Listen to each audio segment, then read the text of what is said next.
Hey, what is up, everybody? This is your boy AJ Trip, and welcome to the game according to me. We're talking about once again The Last Dance, episode 3 and 4 happened last night. So we're gonna go over that, but really quickly, we did have the NFL draft, so let's just quickly talk about that. We had Joe Burrow go number 1 to Cincinnati. We had Chase Young go 2 to the Redskins. We had Um, the cornerback from Ohio State go 3 to the Lions. The offensive lineman, the Giants' second offensive lineman at 4, and then 5 and 6 is where we went up. We got the Dolphins took Tua Tagovailoa, and 6 the Chargers took Justin Herbert. So it was for all of the consternation over the weeks of there might be some tour may drop or and something like that. Although there was reports that even up until like the Tuesday before the draft, Miami was still calling the Bengals to try to jump up to the number 1 pick. Because I guess I don't know if it was to draft Tua or if it was to try to get Joe Burrow, but the Bengals just wasn't happening, and they even made a thing where apparently um, they decided to go ahead and like tell Joe a couple of days like the Wednesday, I think on Wednesday, tell him that we're gonna be taking him and everything like that. So it is what it is. So there was some great things in the draft going on. The Packers taking Jordan Love instead of giving um, Aaron Rodgers more picks that was something. That was something that was unexpected. Um, And yeah, there was a bunch of other good things that happened in the draft, and of course, with the everything with the social distancing and of COVID-19 and everything like that, the draft was unlike any other this year. Virtual, we saw the house of many, the houses of many different people, Bill Belichick and not Jim Harbaugh, John Harbaugh, and many others in the front office of teams, and we saw the house, the basement of Roger Goodell. So he was having some fun with it, I think. So yeah, it was. Excuse me. All in all, I thought it was a great way to that was great something. I thought it was some good things, and once again, the what is it? The mother of invention is necessity, right? And with what they've done, there's a possibility, and Dr. Goodell talked about this on the draft. There's a possibility that there are going to be, that this could be a sign of doing things in the future. I mean, yeah. So think about it, right? You so think about it like this, right?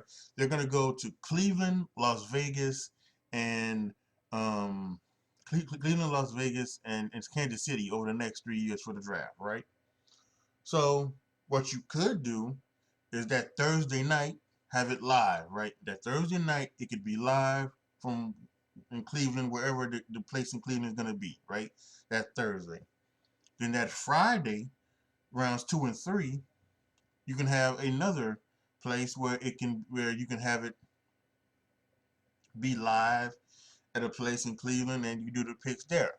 Because they do, and because of the way they do it now, they do invite people to come for that Friday day for rounds 2 and 3, and then they could come on the stage and say and get their kind of their moment in the sun. But what you could do now Saturday, you could actually do the draft like they did it this year, where you could have where you can have set up to have people who are going to go day 4, on day 3, have them set up with like the equipment that they'll set up this time. You can have the coaches and the general managers can do it from home. On the last day, they don't have to be in the war room or at the stadium like it was the first 2 nights. They can be at home, you know, and so can the commissioner and the deputy commissioner and the chief executive officer. They were all at home, doing the draft on Saturday. So so you could do things now like that. So this could turn up to where this could actually be something we see in the future, and I wouldn't mind that. I think as long as the first night is still the way that it is, it's in live in front of people, and the athletes can come out on the stage and get their time to shine. I think as long as you keep it like that, I have no problem with them doing the other rounds any other way. So, but yeah, it was fun. I just total blast, and once again, it brought a little bit of normalcy to an otherwise not normal thing. Uh, so, uh, I think it's gonna be interesting to see how that goes down in the future. Now, so, but with that being said, we are basically here to talk about The Last Dance, episodes 3 and 4. And again, I thought this was some good stuff. The throwback stuff, you know, I do like the way they're doing it. Because I do think it's one of those things where you just can't just sit up and talk about, you know, the the 1997-98 Chicago Bulls. And the thing, because sometimes probably there's not a lot of stuff you can dive deep into, right? So you kind of need to go back, and I think that's what they're doing. They've been going back, trying to lead up to everything that is going to happen to see why this is the last dance, to see why this is why this is one of the greatest dynasties of all time in sports, to see why this is um a just a why Michael Jordan is the greatest basketball player to ever live, right? All of this, and they're doing all of this, and so I do love it. So there wasn't too much of the new age stuff. Most of this was about they did talk about Dennis Rodman, and he talked about you know how you know there was a game where he got two technicals and got thrown out of the game, and he knew he had screwed up, and he went to Michael's hotel room and asked for a cigar, which was his get extra cigar, which was his way of apologizing to Michael, and Michael knew that. Michael knew, he wasn't gonna he didn't wasn't gonna say sorry, and this was his way of actually saying sorry. So, and from that game, he was, he was there. He was the Robin to Michael's Batman.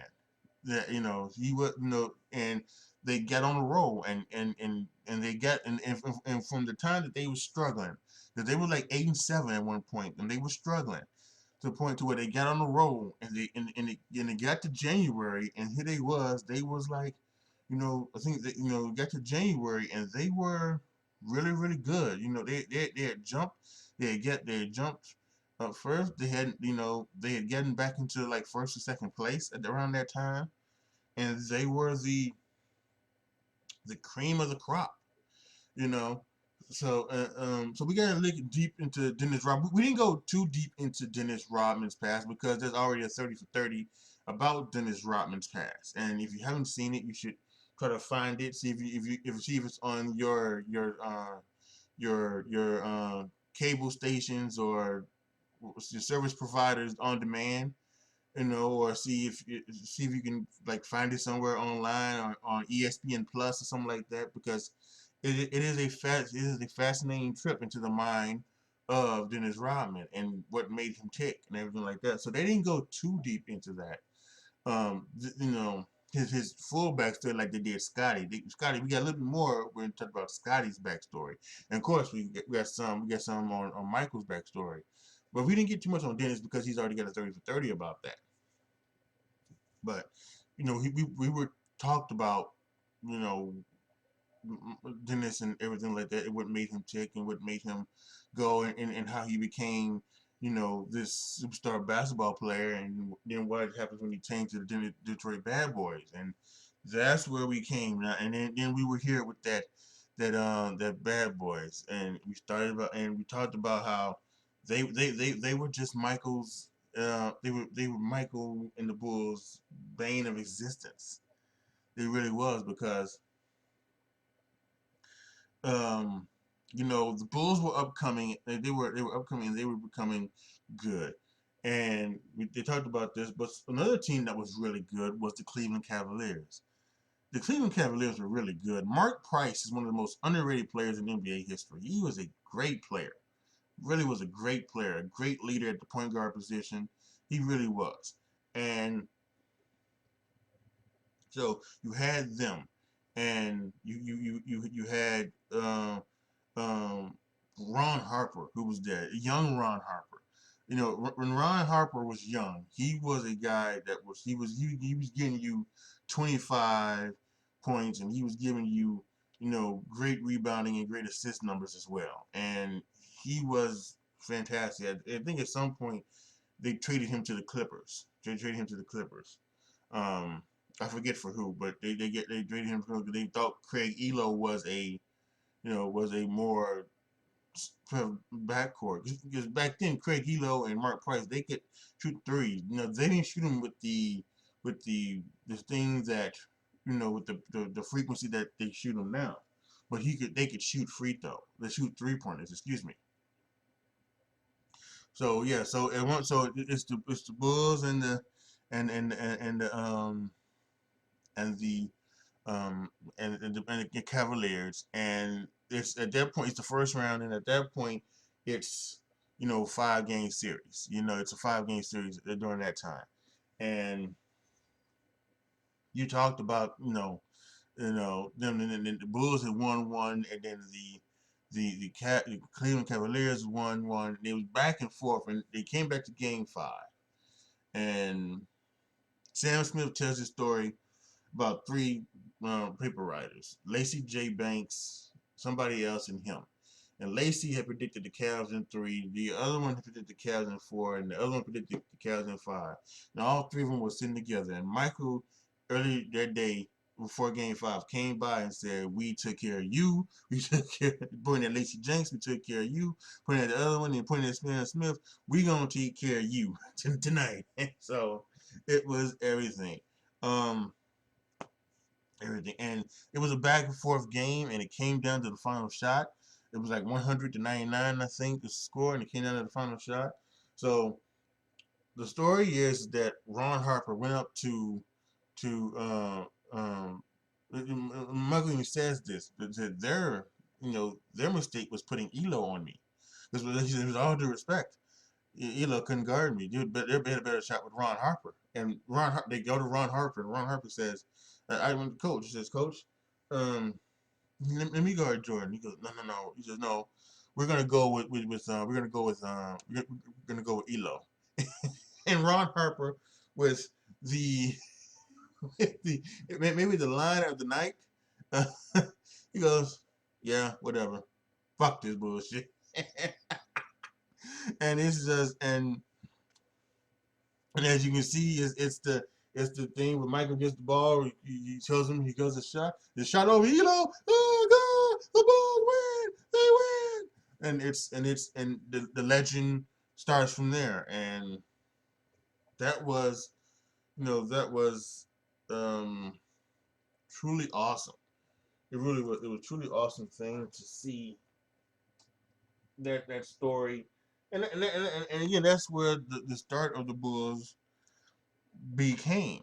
That's what it really became, because a lot of people believe that Cleveland Cavaliers the Cavaliers team was a good team. They were a good team. They could have won the championship. They could have taken the Pistons to the to the to the brink. And who knows if they would have beat them or not, but that's what um that was the thing, you know, because you never would have known, because the Pistons were great back then. Then they were, they had gotten past their big one, which was the Boston Celtics. They had gotten past 0-1, and so it was all about, can the Bulls do that one? Can the Bulls do that? And So and as I look here, because I was looking to see, and I wanted to make sure that's what it was. The 1998 one, the Pistons, they went to the finals, but they lost to the Lakers in 7 games. But that was also the year again Chicago beat Cleveland, like I said, but Chicago lost to Detroit in the they lost to Detroit in the finals, in the semifinal conference semifinals, 4-1. That was 88. 89, they lost to the Pistons in 6 games, 4-2. And then they lost to the Pistons in 90, 4-3. The game 7 was the migraine game. Now the migraine game is something that is infamous here in Chicago because Scottie Pippen, who at that point he had come into his own, he was an all-star.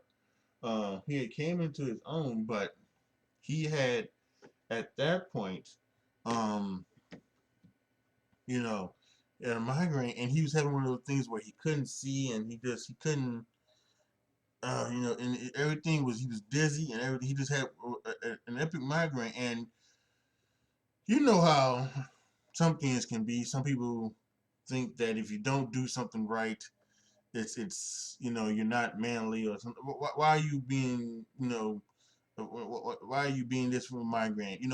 We have it here in Chicago, where where in Chicago a couple years ago, 10 years ago, with Jay Cutler in the NFC Championship game, he sprained his MCL, and everybody and their mama at that point in time, everybody and their mama went on Twitter and started calling out Jay Cutler. And for weeks after they talked about Jay Cutler, he wasn't tough, he didn't stay in the game, he tapped out, yada yada yada. He did all of that.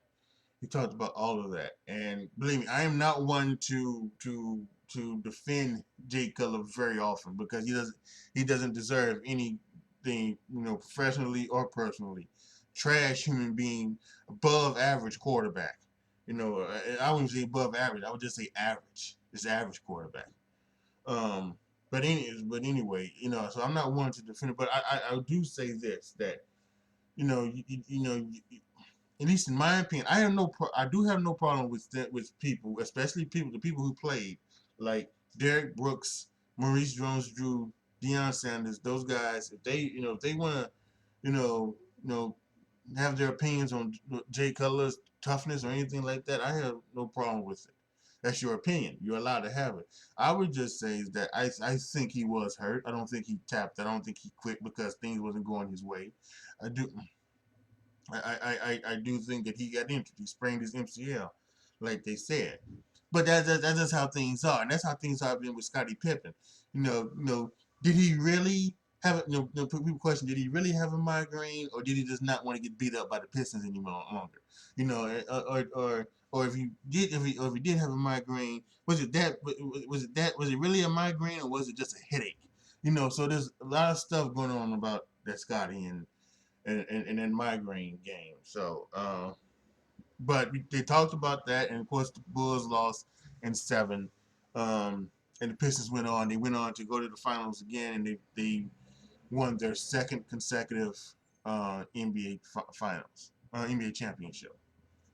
And so then they talked about Michael. And after that finals, they talked about Michael, and they talked about, well, actually, you know what? Let's go back to the Jordan rules, because those 3 years they would say something called the Jordan rules, and what Jordan was, and they talked about it in the thing. They talked about that you don't let him jump, because if he jumps, you ain't gonna stop him. So you gotta knock his ass to the floor.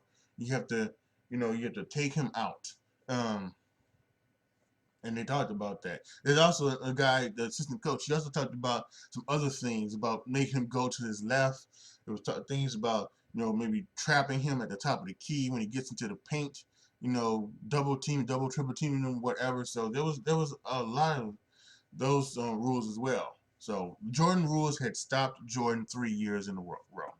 So Michael said, "Oh, see, he was tired of getting his ass whipped. So he decided that he needed to bulk up." So in that off season, and actually said that this wasn't Jordan, it was everybody.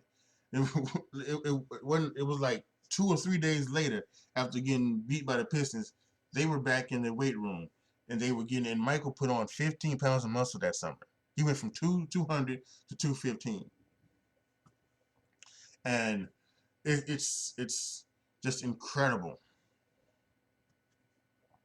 But so he put on 10 pounds. So he wanted to do was a beating up, and they also talked about Tex Winter, where when Doug Collins was the coach, they brought in Phil Jackson as assistant coach, and they talked about um, Tex Winter, and Tex Winter kept trying to get Doug Collins to do the triangle, and Doug Collins didn't want to hear it. So Doug Collins set Tex Winter to the side. So in that '89 playoffs when they lost 4-2, they actually unfortunately fired Doug Collins, and they brought in and they promoted Phil Jackson to coach, because Phil was listening to Tex Winter, and he was very interested in running the triangle. So they finally, and so then it finally got to that triangle finally worked in that final year. In that 1990-91 season, everything clicked for the Bulls, and they got it, and they stuck it, and they pretty much went through the league like a hot knife through butter that year. And of course, it came down to the Pistons once again in the Eastern Conference Finals. But what happens? Once again, bam, 1 game, 2 game, 3 game, 4 game, 4 game sweep. 4 game sweep of the Detroit Pistons. And here comes the controversy. Where the controversy has been at all, last night and all through this morning, even on First Take, and first get up on First Take as well. Um, then Isaiah Thomas has been talking about it because last night, they talked about it, and they explained why. The Pistons walked off the court, and the explanation was that at least Isaiah's was that, well, they walked off the court because that's what happened to them, the Celtics walked off the court, and they showed this, and they've showed this many times. They did this in the Bad Boys 30 for 30. They showed it. The Celtics walks off the court. Kevin McHale was going to, but he got caught up. He got caught up. And I talked to Isaiah, and him and Isaiah had something. I think him and Bear shook hands. I think uh, him and Vinny Johnson shook hands too. So McHale was the only one that shook hands, but everybody else had walked off the court. And they walked off the court when Adrian Dantley was actually also taking a free throw. So that's how they was done with them. They didn't see anything wrong with that, with them. But they do take out the hypocrisy. They do talk about the hypocrisy of the Celtics not getting shit for them doing it, but they got shit for doing it for the Bulls, and they've been getting shit on for 20 years. 20 years they've been getting. No, is it 30? It's 30, right? So it was 90. That was 91, and then that would have been 01, 11. It would be 21. So yeah, it would be almost 20 years. It would almost be 30 years, right? 40. Yeah, it would almost be 30 years. I'm sorry, I'm not a math major. So it would be almost 30 years of them getting shit on, but by everybody for not shaking um, hands that evening. And John Sally told last night, during the on the Scott Van Pelt Sports Center, he said that he wasn't. He said he wanted to be put back in because he didn't want because he knew that was going to look bad, and he was going to be one of the ones to shake the hands of everybody on the Bulls. So he knew that was going to look bad. So. So that's what Isaiah says. That's what they did. Cause he also says that knowing now what they knew then, of course they would have shook hands because they didn't want that to be. They want that, that's wanted to be part of their legacy. And Michael does. He's not having anything. You can tell he still has animosity, and a lot of it for those Pistons, and he may even have a lot of animosity for Michael Jordan, for Isaiah Thomas. And I think we're going to get into it next week because they're going to talk about the Dream Team, and they talked about it. The Dream Team, it wasn't a 30 for 30. They've done things on this all over. But it was something on NBA TV where they talked about they celebrated the I believe they celebrated the um the 25-year anniversary of it of the Dream Team. I think they celebrated the 25-year anniversary of the Dream Team. So the 30th is obviously coming up as well. So I think they celebrated the 25-year anniversary of the Dream Team, and um and yeah, and they talked about it. They talked about how it was, and they talked about how Michael wasn't going to be on the team if Isaiah was on the team, and neither was Scotty. I think Michael and Scotty, and it might have been one other person. It might have been Barkley or it might have been Bird or something like that. I'm not sure, but somebody else was not going to be on the dream team if Isaiah was on it. And so Isaiah didn't make it. Isaiah wasn't. He didn't make the dream team. And I think one of that is because of the animosity that Michael had and Scotty had towards Isaiah for those times when you know during these playoff series in the late '80s, early '90s. So it was it was some great stuff to go back and look and talk about, and it is fantastic. And they leave off they left off the episode um, with Scotty coming back and Scotty helping the Bulls get to I think it was a 34-11. I think it was a 34-11 All-Star break record. They 34 in the record. They get to the All-Star break, but here comes God damn it! Here comes what's his face Jerry Krause once again bringing up the thing about Michael, and bringing up all of this drama again with the Bulls. So we left it off there, and then we're gonna pick it up, and then they gave us a peek. We're talking about the Dream Team. We got a peek on the Sports Center with Scott Van Pelt, where they talked about they talked about going back again to the early '90s Bulls. I think it's that second championship season, and I guess there are some quotes in the paper from an unnamed Bulls player, and Michael seems to think that it's Horace, but Horace is going to categorically deny it. So it's going to be some more great drama for us to talk about next week. So that's going to be great. Let me go back over real quick. See if there's anything I haven't gone over it. Right. Oh, we talked about the Pistons going a lot of quotable stuff from last night. We talked about the Pistons walking off the court, not shaking hands with the Bulls. Horace Grant calls them straight up bitches for doing that. Just, uh, I laughed when I talked about that. So um, we talked. Okay, so I think I may have done this. So okay, so going back to the 97-98 season, Rodman was like I said earlier, Rodman he had become Robin to Michael's Batman, and he was the engine while Scotty was out. He was the engine of the Bulls team. So when Scotty comes back, he says he needs a break. So Phil calls Michael in. He says, Robin needs a break. What a break? What do you need a break? And they talked about that. Listen, if you get him a break, he's not gonna come out. He's not going to he's not gonna come back. This does not. What are you doing here? And so they decided to let him have a break for 48 hours. And of course it's not 48 hours. He goes to Vegas and it's whatever. So Michael has to go to Vegas to get him. And at that point he was dating Carmen Electra. And Carmen Electra does a little she does a thing in this a little story in this film, which first of all, two things. One, Carmen Electra is 48. She still looks like she's 28. That's one.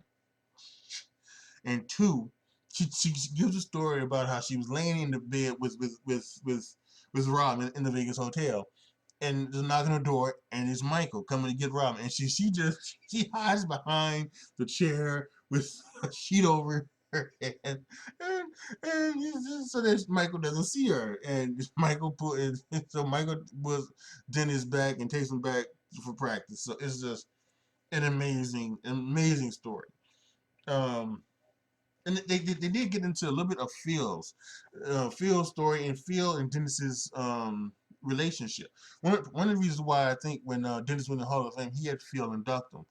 They really just got each other, and there was Phil was very much always into like the Native American stuff, and the Native American history and culture. And Dennis Rodman had something from the Native Americans around his neck, so they had talked about that. So it was always a very special bond between Phil and Dennis, and so they talked about that. They talked about Phil coaching in Puerto Rico, and talked about a story about cutting off a chicken and putting the blood over on the seat of the visiting people or something like that. What? And they talked about him coaching in the CBA. He won a championship. And he's actually got a lot of rings. He won 2 championships with the Knicks in the 70s. He won a CBA championship. And of course, he's got the 11 NBA title rings as a coach. So the 6 with the Bulls, 5 with the Lakers. So he has 14 rings. 14 championship rings in his entire basketball career. That's something amazing. That is a that's great champion. That's a very good champion. I think the only person who has more rings than that is probably somebody who played on those 20 those Yankees in there. Those Yankees won what, like 13, 14, they won like 15, 16 times or something like that. So it's amazing. Um Uh, so that oh yeah, so let me go back really quick. So Michael Jordan gets Dennis Rodman from Vegas. They take him. He's in practice. So and they do a drill called the Indian dance, where someone's the Indian and you have to do like that. And apparently, I guess they didn't like it, something like that. So Michael told everybody, listen, we just gonna jog. We're not gonna go in their jog. Except Dennis, he started running fast, and they couldn't catch up to Dennis because you had to pass him. You had to pass Dennis like 4 times just so that you can stop doing the drill. But that's how Dennis was. He would. And they talked about this a long time. He would be out all night drinking, all night partying, and you come back and he grabbed 20 rebounds. In the next game. You know, it didn't matter to him. He was just somehow he was able to do that. And by the way, going back to Dennis again, they did a thing they talked about that, and he was saying these things about how he would grab rebounds. Now he could see like if the ball was being shot over here, he could get over here, and the ball was shot there, and he can get this way. And he was figuring out all of the ways to grab the rebound from where the balls were shot, and it was just fascinating to watch. The guy, a beautiful mind for basketball does Dennis Rodman have? A beautiful mind. It is incredible. And so that they also show Michael Jordan at the end. Michael Jordan was ribbing Scott Burrell, and Scott was like, come on, Mike, people gonna see this. My family gonna see." And Michael just gave Scott Burrell. It looks like Michael Jordan gave Scott Burrell all types of shit. That 97-98 season. Just wouldn't leave him alone. Um, and then also the one last thing get through here is the Sniff brothers. The Sniff brothers were a Michael Jordan security team, and the reason they called it Sniff brothers because they were jock sniffers. These were guys that were jock sniffers. They were obviously, and they were Michael Jordan's jock sniffers, so that's why they were called the Sniff brothers. So that was something funny to think about as well. So um, yeah. So again, these were good. I don't think, to be honest, I don't think these was as good as the first two. I don't think these were good at the first two. There was a whole bunch of revelations in the first two, the traveling cocaine circus and the things about Scotty and not wanting to do the surgery when he wanted to because he wasn't wanting to fuck up his summer, for Jerry Krause and the Bulls organization. There was a lot more. There's a lot more things that come out of the first two than the second two. But still, these were great things to look back on, and just great things to just reminisce. And yeah, I hope all you young folks out there are watching this and just enjoying the living hell out of it because it's just been truly amazing, fantastic. I cannot wait now for 5 and 6. It's going to be incredible. Absolutely. So, all right. So that's it. We'll end it right here. For those you guys watching on YouTube, post your comments down below. Tell me what you guys think. Tell me what you guys thought about these episodes 3 and 4 of The Last Dance. Let me know what everything you gotta know down in the comment section. Just give me your thoughts and opinions. Make sure you go to patreon.com/AJTrip to become a Patreon. Once I get to a certain amount of Patreons, I'm going to open up the floodgates and let you guys have a choice of what you would like to see on my YouTube channel, what you would like to hear on my podcast, and what you would like to see me play on my Twitch channel. So make sure you go there to patreon.com/AJTrip and to become a Patreon. As for you guys here on Anchor FM and all of the other podcast places where you are listening, um, please make sure that you do what you need to do to continue listening. You can go to FM /Andre Show, and you can go there and you can be a subscriber there. You can subscribe. There's 3 tiers: 99 cents, $4.99, and $9.99. So please, whatever you do, I appreciate anything, whether it's Patreon, any support, or on anchor.fm.com, anchor.fm. Any support, I appreciate. I'm not one of those that says you have to do this, you have to do this. No, you don't. But I appreciate it. Believe let you know that I appreciate it. I really do. So thank you guys so much for watching. Thank you guys so much for listening. This is your boy AJ Tripp signing off. As always, be good to each other, y'all. Be careful out there. And I am out.